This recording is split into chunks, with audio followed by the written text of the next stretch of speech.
The sea raged against the ruins of Caesarea Maritima, its waves clawing at the shore as if demanding to unearth the past. In the shadow of the broken aqueducts, two figures moved through the storm, Cassian, a monk, and his apprentice, Julius, scavenging for anything of value before the tide swallowed the remnants of Rome. "Here," Julius called, his voice barely rising over the wind. He knelt by a half-buried wooden chest, its lid split with age. Faint beneath the dust and decay, the imperial eagle of Rome still clung to the surface. Cassian hesitated. There was power in relics, but also danger. Still, his fingers traced the faded inscription along the wood, Latin letters barely visible, Pontius Pilatus. Cassian's breath caught. They pried the chest open, revealing its fragile cargo, scrolls wrapped in linen, the wax seals still intact. But as Cassian lifted the first, he felt a tremor in his soul. The seal bore the insignia of a dead emperor, Tiberius Caesar. Julius frowned. Who would write to Tiberius? Cassian turned the parchment over. His throat tightened as he read the opening words. To the most noble Tiberius, Emperor of Rome. These are the truths I can no longer bury.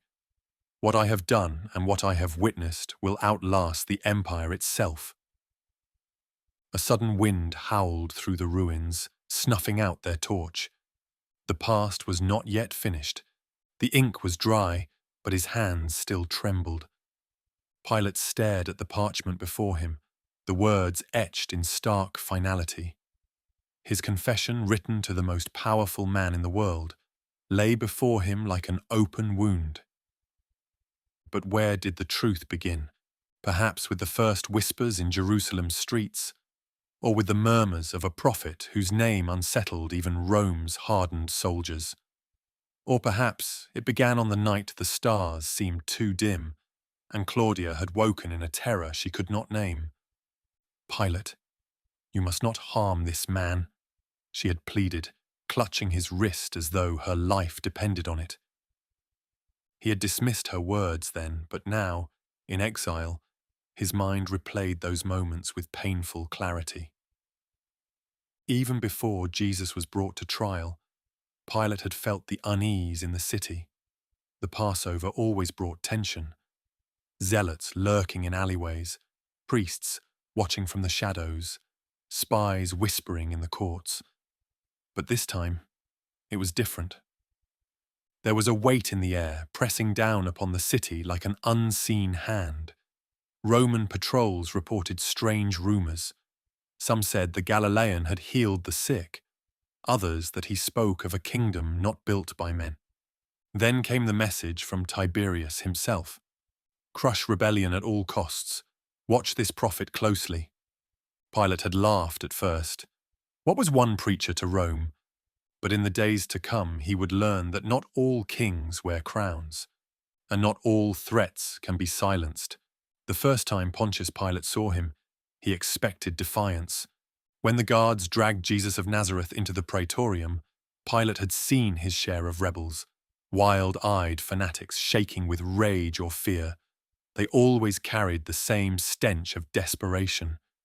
But this man, he was different. He did not tremble, did not beg, did not curse, and he stood before Rome's judgment as if he had already seen the verdict. Pilate studied him. He was no warrior, no weapons, no banners, no soldiers marching in his name. Just a man, wrapped in a tattered robe, his wrists bruised from the ropes that bound him. The temple priests seethed, their eyes burning with something darker than hatred, fear. He calls himself King of the Jews. They spat. Pilate smirked, another one.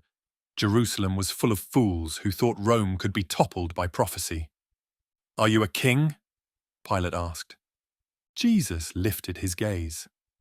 Not a trace of fear. My kingdom is not of this world, he answered. The words sent a chill through Pilate's spine. They were spoken not as a plea, not as a threat, but as truth. A murmur rippled through the chamber. Even the guards shifted uneasily. Pilate had condemned thousands before him, murderers, thieves, rebels, but standing before this man, for the first time in his life, Rome's governor felt like the one on trial. And deep within his soul, a whisper, "Be careful, Pilate, this is no ordinary man." Pilate awoke to the sound of his wife screaming. The room was dark, save for the faint glow of the oil lamp. Claudia lay beside him, her breath ragged, her body trembling. "What is it?" he asked, gripping her arms. She turned to him with wide, unseeing eyes. Terror had hollowed her face. "Do not harm him," she whispered. "Do not touch that man." Pilate stiffened. That man? Claudia's hands clutched the linen sheets, her nails digging into the fabric. "I saw him, Pilate, not in rags, not in chains, but in light, in fire. He was standing on the clouds, and kings bowed before him." Pilate exhaled sharply. His wife had always been drawn to strange dreams, visions that even the priests of Rome could not explain. He had humoured her before. But not now. Not when her words threatened to unravel the empire within him. "Claudia, you do not understand," she interrupted, her voice rising. "The gods of Rome are silent, but he speaks. And I tell you, if you condemn him, you will not escape his judgment." Her fingers dug into his wrist, cold despite the warmth of the night. Pilate wrenched himself away, his breath uneven. He had led men to their deaths without hesitation. He had seen empires rise and fall. He did not fear prophets. And yet, as Claudia turned away, weeping into her hands, a single thought buried itself deep into his soul. What if she was right? The morning air was thick with dust and sweat as the crowds pressed against the gates of the praetorium. Their voices rose like a storm, a single demand hammering through the streets. "Crucify him! Crucify him!" Pilate stood at the edge of the platform, staring down at the man they wanted dead. Jesus stood silent, his wrist bound, his robe stained with blood from the temple guard's hands. Yet he did not look at his accusers. He looked at Pilate. Something in that gaze unsettled him. Not fear, not hatred, but something else. "Speak," Pilate said, his voice sharp. "Do you not hear what they accuse you of?" Jesus did not answer. The priests stepped forward, their faces twisted with urgency. "He claims to be the Son of God," one of them spat. Pilate's blood ran cold. Son of God, and the words should have meant nothing. A foolish superstition, another zealot claiming divinity. But then why did his hands tremble? He turned back to Jesus. "Where do you come from?" Jesus did not answer. Pilate leaned in, his voice low. "Do you not realize I have the power to release you or to crucify you?" For the first time, Jesus spoke. "You would have no power over me unless it had been given to you from above." Pilate took a step back. The wind shifted. The sky darkened. For the first time in his life, Rome's governor felt powerless, and the crowd's screams only grew louder. Pilate's patience was unraveling. The sun hung heavy over Jerusalem, and the voices of the crowd thundered through the courtyard like an army marching toward war. The man before him, Jesus of Nazareth, refused to defend himself. He stood in silence, though his body bore the bruises of the temple guard's fists. Pilate turned towards the priests, his irritation flaring. "What do you want from me?" "Death," Caiaphas hissed. "We want him dead." Pilate exhaled, his gaze shifting to the mob. It was Passover. The people had a custom. A prisoner could be released, one life spared. Perhaps they would choose wisely. Guards dragged another man forward, Barabbas, a known murderer, his face hardened by chains and rage. He stood opposite Jesus, a contrast so stark it unsettled even Pilate. He raised his hands, silencing the crowd. "You may have one of them." The decision should have been easy. One was a criminal, the other a wandering prophet. But from the depths of the crowd, a voice cried out, "Give us Barabbas!" Pilate's stomach turned. More voices joined in. "Barabbas! Barabbas! Barabbas!" He stole a glance at Jesus, expecting to see panic, perhaps even pleading. But the man simply watched him, his gaze heavy with something Pilate could not name. "And what shall I do with Jesus, called the Christ?" he asked. The crowd roared as one. "Crucify him!" The words struck like a blade. Pilate clenched his fists. The empire had conquered nations, but in that moment, Rome had bowed to madness. And he had no choice but to let it happen. Pilate stood before the people, staring down at the man they demanded to die. The voices of Jerusalem swelled, shaking the very walls of the praetorium. Barabbas walked free. Jesus remained in chains. Pilate's chest tightened. Why did this feel wrong? He had ordered executions before. He had crushed rebellions, sentenced thieves, silenced dissent. Rome did not hesitate. Yet now something pressed upon him, something deeper than guilt, an unseen weight, a warning he could not explain. He turned to the crowd one last time. "Why? What evil has he done?" The answer was deafening. "Crucify him!" Pilate's fingers curled into his palms. They would not be reasoned with. The priests, the elders, the merchants, they had already made their choice. Still, doubt gnawed at him. His wife's voice whispered in his mind, "Do not harm this man." He called for water. A basin was brought forth, and he placed his hands into it, letting the cool water spill over his skin. It was a meaningless gesture, but one he clung to. He raised his hands for all to see. "I am innocent of this man's blood. See to it yourselves." The water trickled down his wrists, pooling at his feet. But in his soul he knew the truth. No water could wash this away. Pilate had sealed the fate of an innocent man, and perhaps, in doing so, his own. Pilate sat alone in his chambers, staring at his hands. They were clean.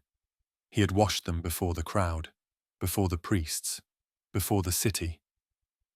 Yet he still felt the blood. Beyond the walls of the palace, Jerusalem pulsed with noise. Preparations for the execution, the hammering of wood, the shouts of soldiers, the murmurs of those who waited to see him die. Pilate closed his eyes. He had sentenced thousands before. He had executed zealots, thieves, men who had dared to defy Rome. Why was this one different?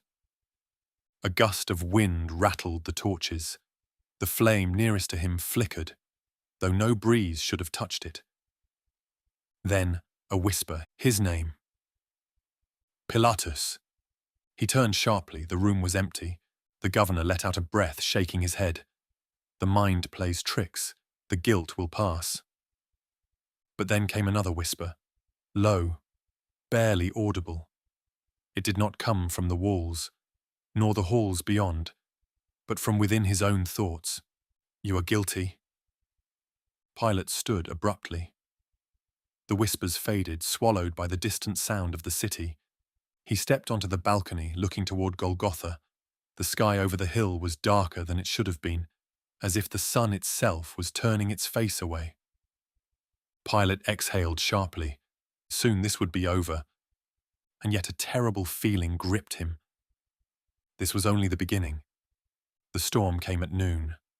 Pilate stood on the palace balcony, his goblet of wine untouched as he watched the sky unravel. At first it was subtle, the wind shifting, the light dimming. Then the sun faltered, its brilliance swallowed by a creeping shadow. Darkness fell over Jerusalem. It was unnatural, not the dim haze of a passing cloud, nor the slow descent of dusk. It came too quickly, too suddenly. A shroud over the city, like an omen. The servants whispered behind him, a sign from the gods. "The heavens are angry." Pilate clenched his jaw. He would not entertain superstitions. But the air felt wrong, heavy, stifling. From beyond the city gates, the wind carried a distant sound. At first, it was only the murmurs of the crowd. Then, a cry. A single voice, raw with agony, rising from Golgotha. My God, why have you forsaken me?" Pilate stiffened. His grip on the goblet tightened. It was him. Then the ground trembled. A deep, unnatural shudder, as if the earth itself recoiled. From the direction of the temple, a sudden crash echoed through the city. A servant rushed in, breathless. "The veil of the temple, it has torn from top to bottom." Pilate's chest tightened. He turned his gaze towards the execution site, but the darkness was thick, swallowing the hill. Then, through the wind, a whisper reached him once more. "It is finished." And with it the earth fell silent. Pilate sat rigid in his chair, staring at the goblet in his hands. The tremors had passed, but the silence that followed was worse. It was not the silence of peace, but of something unnatural, expectant, waiting. The doors burst open. A soldier stumbled in, his face pale as death. "Prefect!" His voice wavered. "You must come." Pilate rose slowly. "What is it?" The man hesitated, as if the words were too heavy to speak. "The centurion, he says—" He swallowed hard. "He says the man was the Son of God." Pilate's stomach turned. "What?" he whispered. "We saw it, my lord." The soldier's hands trembled. The sky turned black. The earth shook beneath us. The very air. He faltered, shaking his head. It was like standing before something not of this world. Pilate felt the walls closing in. He stepped past the soldier, moving toward the courtyard where the centurion, a hardened man loyal to Rome, one who had led many crucifixions without question, knelt in the dust, his face in his hands. "Tell me what you saw." Pilate's voice was quieter than he intended. The centurion lifted his head. His eyes, once cold and indifferent, were filled with something Pilate had never seen before. Fear. "Truly," the man whispered, "this was the Son of God." A chill coiled around Pilate's spine, and for the first time since the trial began, he felt afraid. Pilate drank until the shadows blurred. The wine burned his throat, but it did not silence the words of the centurion, nor did it erase the memory of the torn temple veil, the blackened sky, the trembling earth. He had sentenced thousands. Why did this one death haunt him? A sharp knock shattered the silence. A guard entered, his expression grim. "Prefect," he said, voice taut. "We have a problem." Pilate exhaled slowly. "What now?" "The Galilean's tomb. It is—" The soldier hesitated. "Spit it out." The man swallowed hard. "It is empty." The goblet slipped from Pilate's fingers, crashing against the floor. "Impossible." "The stone was sealed, my lord. The guards were there all night." "Then they failed," Pilate snapped. "Find them. They will answer for this." "We have, Prefect." The soldier's voice dropped to a whisper. "They claim they saw something." Pilate stiffened. "Something?" "A light, a figure. The stone rolled away by unseen hands." Pilate's breath quickened.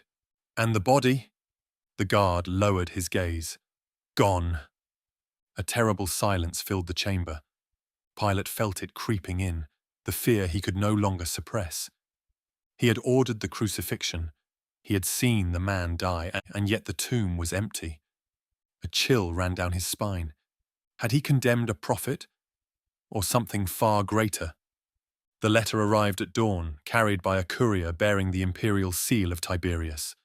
Pilate unrolled the parchment with unsteady hands.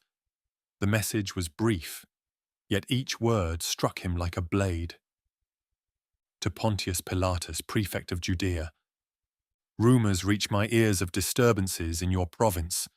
A prophet executed, yet still spoken of. Unrest among the Jews. Reports of an empty tomb. Explain this matter at once. Pilate's stomach twisted, and Tiberius was no fool. He did not concern himself with dead men, unless they refused to stay dead. Pilate's pulse quickened. If he failed to satisfy the emperor's curiosity, he would share the fate of governors who had displeased Rome before him.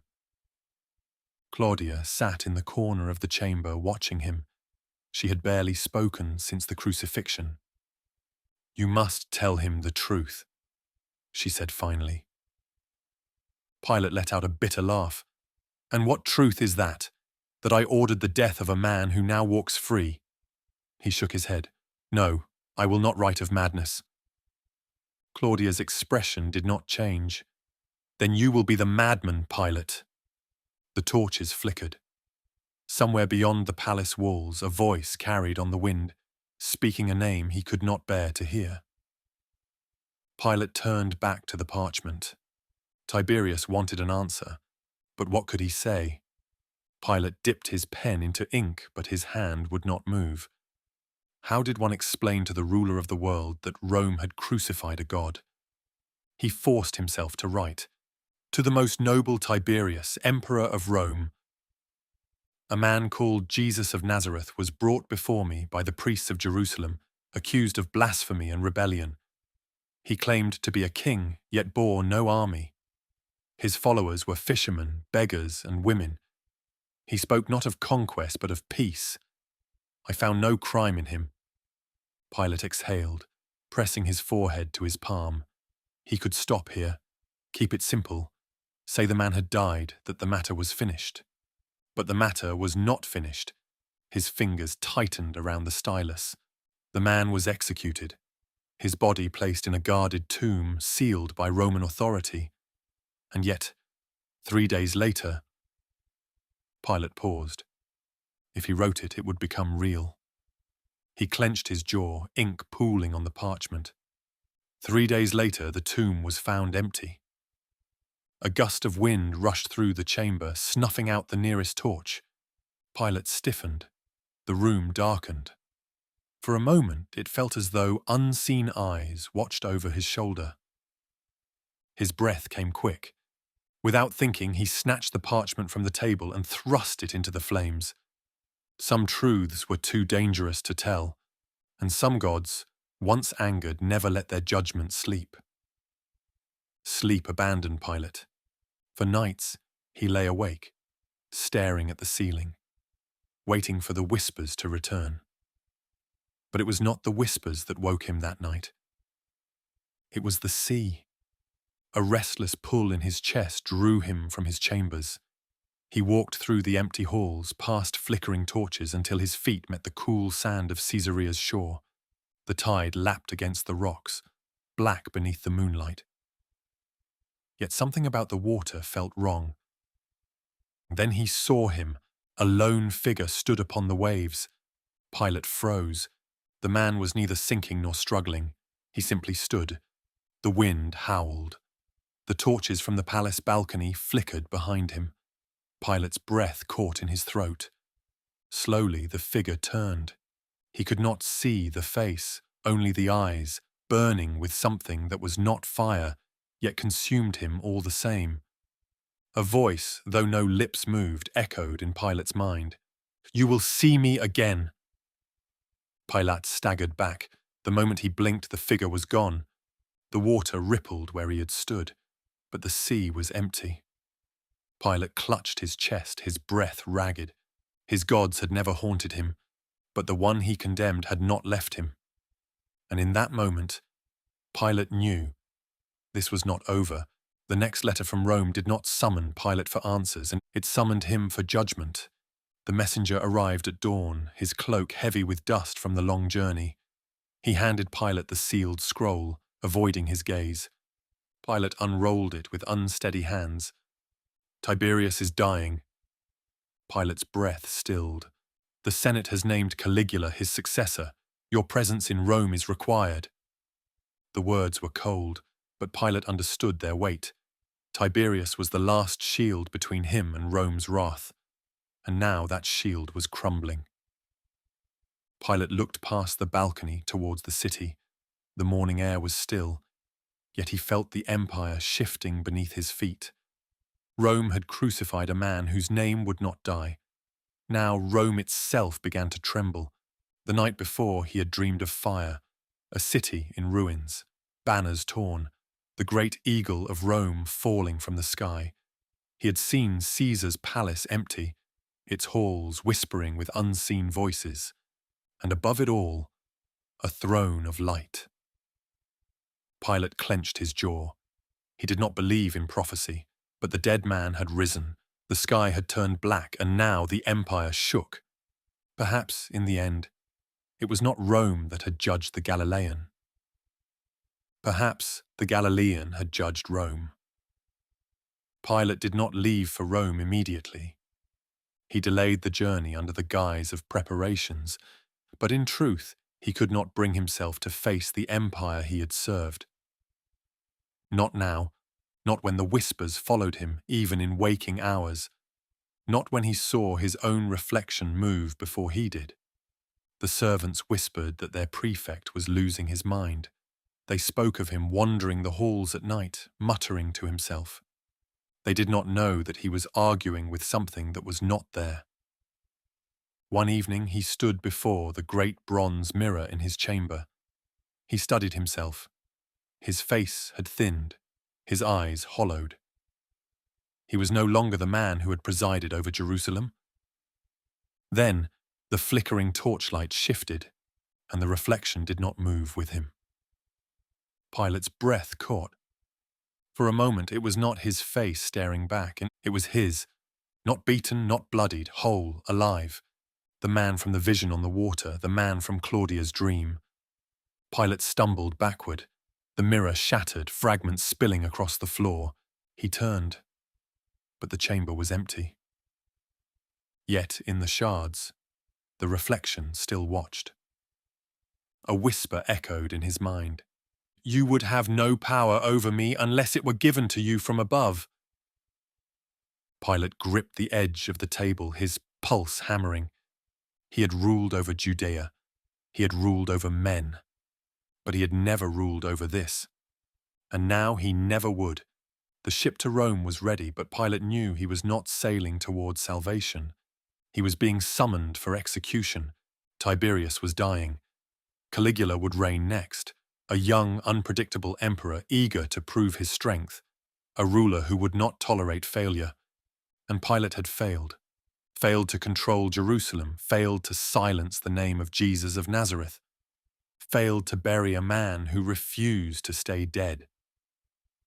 The night before his departure, he met with Lucius, his closest aide. "The new emperor will want your blood," Lucius said. His tone was grim, not cruel.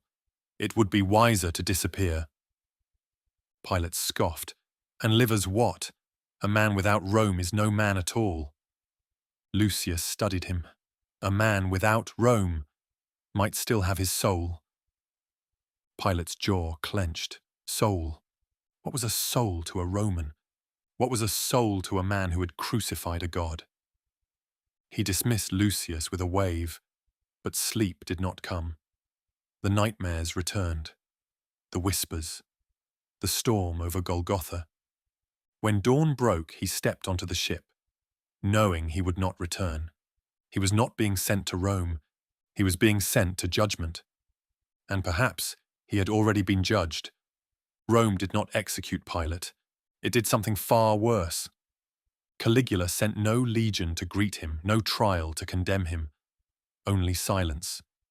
He was stripped of his rank, his wealth, his purpose. Exiled to a forgotten villa in the mountains of Gaul, far from the empire he once served. Pilate had been a ruler of men. Now he was nothing. Days blurred into nights. The villa was cold, its halls too quiet, its shadows too long. At times he thought he heard voices, whispers on the wind, calling his name. He wandered the empty corridors, staring at his hands. Clean. Always clean. Yet the stain remained. One evening, as the sun bled into the horizon, a servant brought him news. The followers of the Galilean grow in number. Pilate stiffened. Even here he could not escape it. They say he was seen alive, even after death. The servant hesitated. They call him Lord. Pilate said nothing. There was nothing to say. The gods of Rome had never troubled him. Yet the one man he had tried to erase, he was everywhere. Pilate turned toward the window, gazing at the mountains, their peaks swallowed in mist. For the first time he envied the dead, because they, at least, knew what awaited them. Pilate no longer feared death, only what lay beyond it. The cold wind howled through the mountains, rattling the windows of his empty villa. The servants avoided him now, whispering of his madness, but Pilate knew the truth. He was not mad. He was haunted. Every night he saw the eyes, not accusing, not condemning, just watching. And in the silence the whispers grew louder. One night he dreamt of the sea again, but this time he did not stand on the shore. He was sinking. The waters swallowed him, pressing against his chest, dragging him into the abyss. He tried to swim, but the weight of unseen hands pulled him downward. And then, light. Not the glow of torches or the sun, but something greater, something terrible in its purity. And in the light, a figure stood.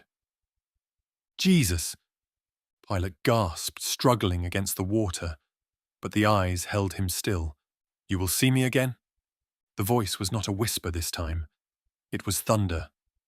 Pilate woke with a gasp, his body drenched in sweat. The villa was silent, but he knew what awaited him now. No exile could outrun judgment. No empire could silence a risen king, and no water could ever wash away the blood on his hands. The river was silent. Pilate stood at its edge, the cold wind biting through his cloak.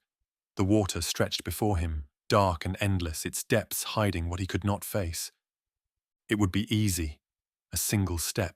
No more visions, no more whispers, no more eyes watching from the darkness, and he had ruled men. He had spoken with emperors. He had held the power of Rome in his hands. Yet one man, broken and bloodied, had undone him. Jesus of Nazareth, the name that would not die, the name that haunted Rome itself. Pilate had tried to silence him with a cross, but the cross had become a throne. His followers multiplied. His name spread like fire. Even in exile, Pilate could not escape him. Pilate stepped forward, the icy water rising around his ankles. He had been called a governor, a ruler, a judge, but in the end he had been nothing but a coward. He had washed his hands before the crowd. Now he would wash them one last time. He closed his eyes. The water reached his knees, his chest. He took a breath, and then he saw him, not in visions, not in dreams, but there, standing on the water. Pilate gasped. The eyes held him, the same as before, the same as always. A whisper rode the wind. You will see me again. The river swallowed him whole, and the judgment of Pontius Pilate was complete.